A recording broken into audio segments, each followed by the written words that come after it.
안녕하십니까, 김민성입니다. 오늘은 8월 6일 토요일이고요. 지금 아침 7시 30분입니다. 제가 요즘 아침 방송을 하다 보니까 새벽잠이 없어져 가지고 일찍 일어났습니다. 오늘 영상은 시장의 해석, 어떨 때 이런 뉴스가 좋은 뉴스인지 나쁜 뉴스인지 헷갈릴 때가 있잖아요. 대표적인 게 어제였던 것 같아요. 어제 고용 지표가 발표됐잖아요. 우리 시간으로 한 9시 반쯤 됐나요? 그때 발표되자마자 좀 한 1%에서 1.5%확 떨어졌어요. 그리고 그 이후에 좀 이제 시장에서 올라가지고 그 종가는 여러분들 아시는 대로 뭐 나스닥은 조금 내리고 다우는 좀 오르고 뭐 S&P 좀 내리고 뭐 그 정도에서 끝났거든요. 그래서 시장의 해석을 보면은 지금 고용 지표가 원래 예상이 25만 정도였는데 50만이 넘게 나왔거든요. 그러니까 뭐 예상이 많이 틀린 거고 고용이 굉장히 탄탄하다 이런 얘기죠. 실업률도 3.6% 예상했는데 3.5% 나왔고 실업률 3.5%는 뭐 50년 만에 처음이다. 뭐 그렇게 얘기하고 있는 거예요. 그런데 뭐 고용이 이렇게 잘 되면 경제에 좋은 거잖아요. 그런데 좋은 뉴스인데 왜 시장은 처음에 확 빠졌을까요? 좋은 뉴스가 그야말로 나쁜 뉴스가 된 거잖아요. 시장의 해석은 이런 거죠.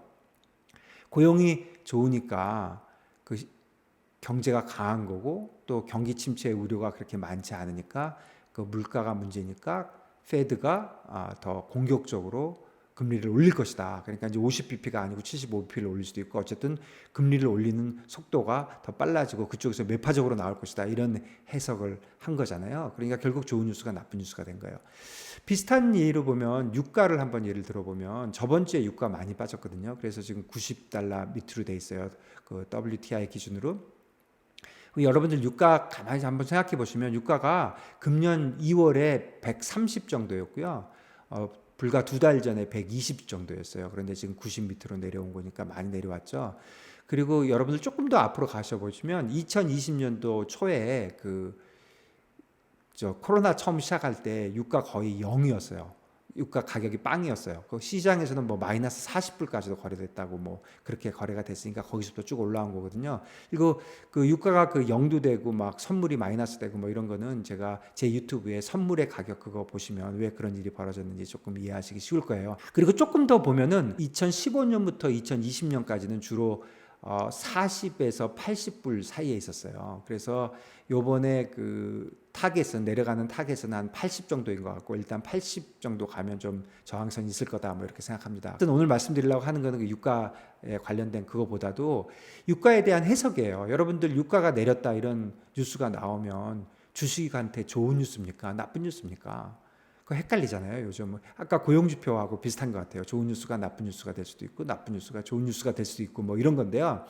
유가가 만일에 내리면 제 생각에는 이유가 중요한 것 같아요. 예를 들어서 공급 쪽에서 좋은 일이 생겼다. 그러니까 공급이 늘어서 유가가 내렸다. 그러면 당연히 주가에 좋은 뉴스입니다. 왜 그러냐면 지금 주식시장의 가장 큰 초점은 인플레이션과 경기 침체인데 유가가 공급 쪽에서 좋아져서 내리면 인플레이션에 좋은 영향이 있을 거잖아요. 그리고 경기 침체하고는 뭐 특별히 관계가 없을 테니까 그러니까 무조건 좋은 뉴스예요.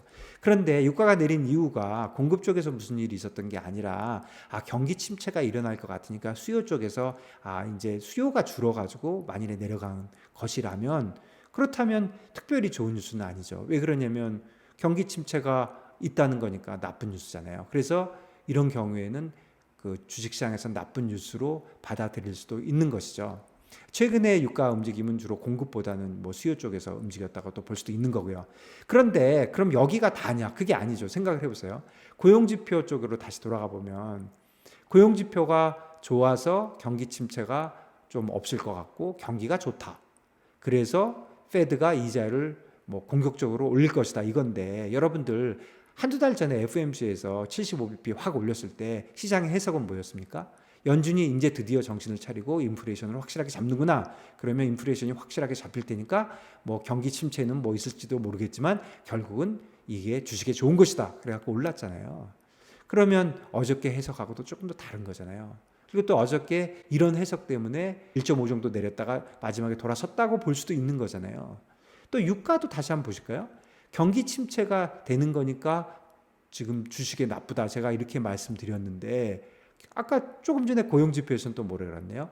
경기 침체가 있으면 이제 페드가 공격적으로 못 올릴 테니까 좋을 수도 있는 거잖아요. 결국 시장 얘기가 이것도 아니고 저것도 아니고 모든 것이 시장의 해석에 달려 있다. 이렇게 얘기할 수 있는 겁니다. 그러면 결국 뭐 시장의 해석, 이거는 시장의 그 센티먼트, 심리에 많이 관련된 건데, 결국 뭐 이렇게도 해석하고 저렇게도 해석하는데, 뭐 자료는 보면 뭐하고, 뭐 경제 뉴스는 보면 뭐하나, 이런 생각이 들 수도 있잖아요. 그리고 그런 거에 대해서는 저는 이렇게 생각해요. 우선 그 전에 그 사람들이 코멘트를 많이 하잖아요. 이래서 오를 것 같다, 내릴 것 같다. 그런 것들이 다 있는데, 이런 것들은 사실 그냥 코멘트일 뿐이고, 사실 지금 시장에서 가장 믿을 수 있는 단 한 가지는 사실 현재 가격이에요. 현재 가격이 모든 것을 다 반영하고 있기 때문에 현재 가격이 그야말로 나의 친구고 내가 믿을 수 있는 유일한 거냐. 그 현재 가격이 가장 중요하고, 현재 가격에서 위로 오르고 아래로 내리고는 그야말로 반반이고, 모든 코멘트들은 이제 뭐 자기의 생각을 얘기하는 거지, 그 모든 것들이 지금 현재 가격에 반영돼 있는 겁니다.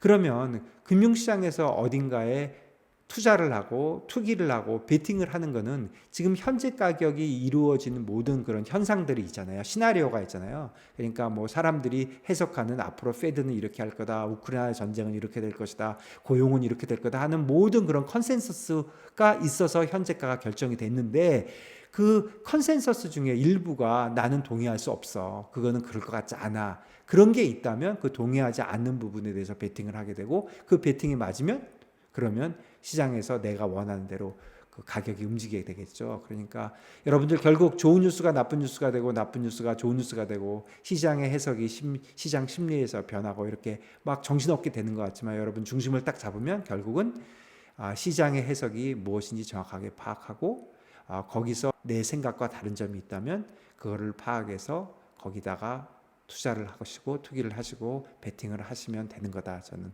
이렇게 생각합니다. 오늘 주말인데요. 날씨도 더운데 편하게 잘 지내시고요. 다음 주에 또 뵙겠습니다. 감사합니다.